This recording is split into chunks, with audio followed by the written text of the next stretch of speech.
Have you always been curious to know what is happening with your knee and what the pain in your knee joint could actually mean? In today's episode, we'll be covering about the different conditions of the knee, the different causes of why these conditions are caused, and also a generalized treatment plan or the way or approaching of the physiotherapy rehabilitation for this.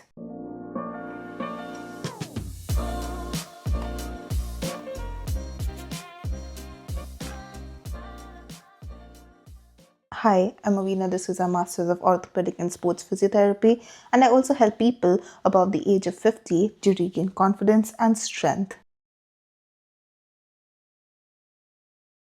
The knee has two degrees of motion. One is called as a flexion and the extension. Okay, it also has a little bit of rotatory movements in the knee joint, which also gives a little bit more movement of freedom to move, especially while playing games, while playing football, playing any sort of sports which requires a little bit of rotation or a little bit of turning and twisting movements. The knee allows it. It also gives support with the ligaments and the capsule that supports the knee joint. There are ligaments which is on the inner aspect and the outer aspect.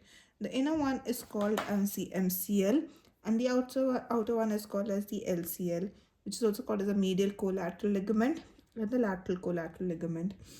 The quadriceps muscle inserts itself on the patella, having a quadriceps tendon. Any inflammation on this tendon can cause quadriceps tendonitis. Now, this tendon goes and follows down and it attaches to the tibial tubercle around here, and this forms a patella tendon. Inflammation of this tendon can cause patella tendonitis. So there is a tubercle around here which can get inflamed and can cause pain around this region. Coming up to the conditions of the knee, okay, we'll start off with from up from up to down order. Okay, the above is could be a quadriceps tendonitis, which could happen due to frequent or repetitive movement and extension movements of the knee or straightening of the knee with a lot of force.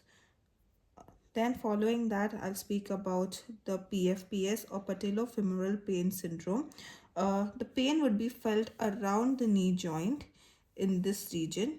Okay, so this is very commonly seen. The pain is seen especially when you're sitting for a long periods of time, which is also called as a moviegoer sign.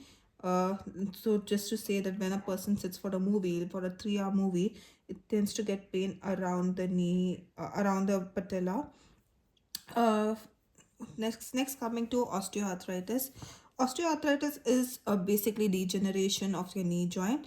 The inflammation can cause osteophytes and thickening of your bone, uh, thickening of the plateau or the surface of the bone.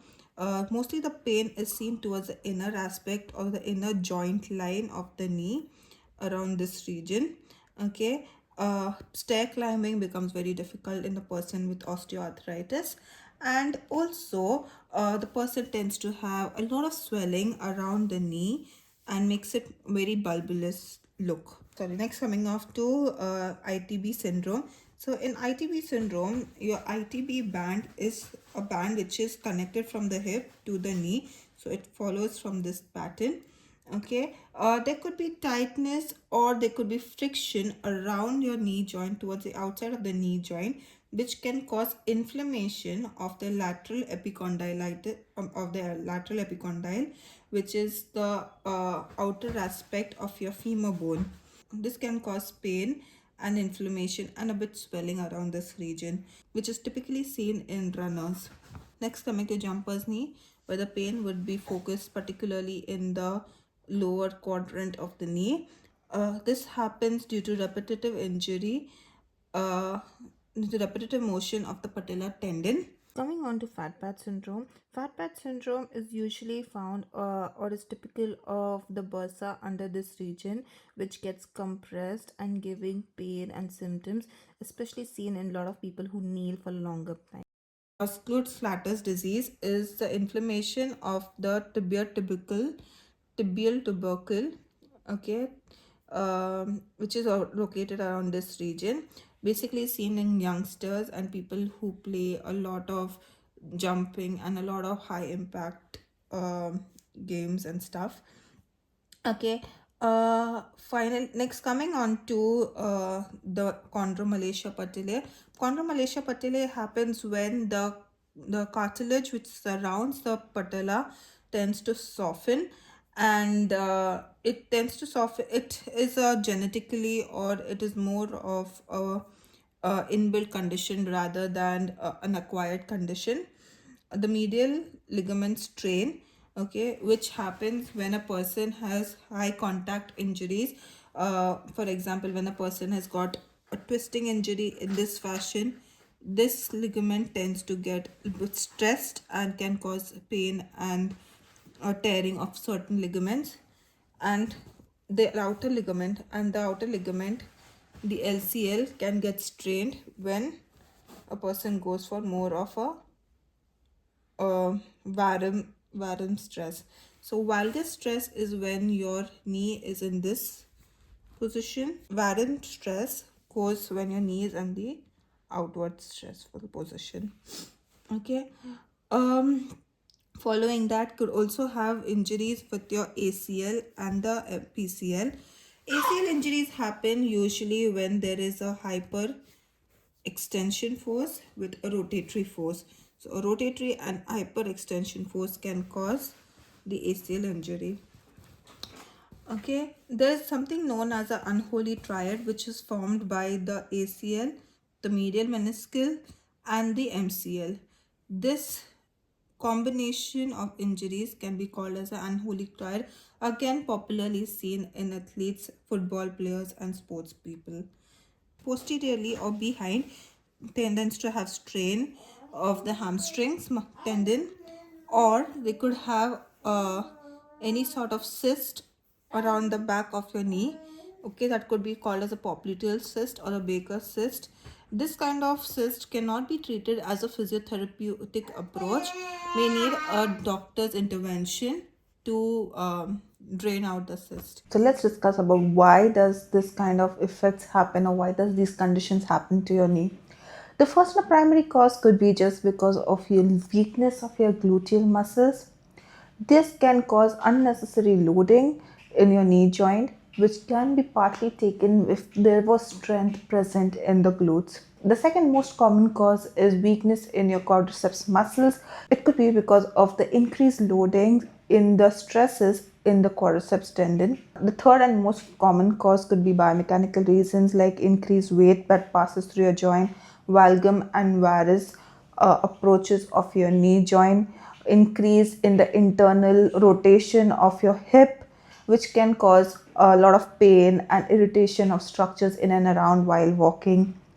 Also, the foot plays a very important role. Is hyperly inwards or hyperly outwards can be another cause of it. Old age as well as degeneration of the joint, which happens in osteoarthritis and cases like that. And finally, not forgetting the biopsychosocial approach, which includes the mindset and the behavior of the person. If a person remains in a lot of fear and anxiety for a longer time, the muscles tend to lose their elasticity, its strength, and its tensile force, hence causing injury and making them prone to injury. Treatment for any knee condition will vary on three phases. First one will always be the pain control or pain management techniques, which will involve more of strengthening the muscle without additional forces over the knee joint and just making sure like the muscles are targeted.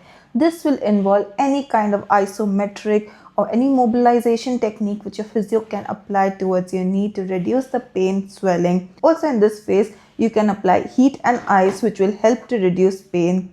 In this phase, isometric tense, short arc movements of the knee joint can be used to strengthen the knee. The second phase would be called as the loading phase. Since the knee joint is continued by the hip, the abdominal muscles, your ankle muscle, it forms a kinetic chain. So hence it becomes necessary to be treating the surrounding muscle. In the second phase, we will target other muscles which are usually involved in the strength and in the loading of your knee joint. Your glutes, your hams, your calf, your core, these will be the certain group of muscles that we will focus on in the second phase, hence helping the load management and reducing the additional loads that fall through the knee. Third stage is the condition specific stage, wherein each and every condition could be treated as per is needed. For example, in ITB syndrome, to reduce the stresses over the lateral aspect of the knee, we'll start strengthening the adductors of the knee and start stretching the inners of your knee. Similarly, when it comes to any of the patella tendon injury, start loading the knee or loading the patella as per pain, as per tolerant, as per the healing of the patella tendon. You can additionally use STMR, taping, and other deep friction release techniques to reduce pain, to improve healing, and also as an adjuvant to treatment. The final phase is the phase 4 of the rehabilitation, which involves the person to return to activity and sports. Most of the time, people with knee pain want to get back to their daily living and want to sort out their own daily lifestyle. Hence, we'll focus on their functional activities. If walking is something that you wish to do, increase your pace gradually with first 5 minutes or 15 minutes and then a 20-30 minute. If any of the sports is something that you would like to go for, start off with first having small drills which you're comfortable with. Have symptom management techniques. If there are situations where the symptoms aggravate or flare-ups happen, start off with pain management and load management. If you found this video helpful, comment below what you like and what you want to know in the future.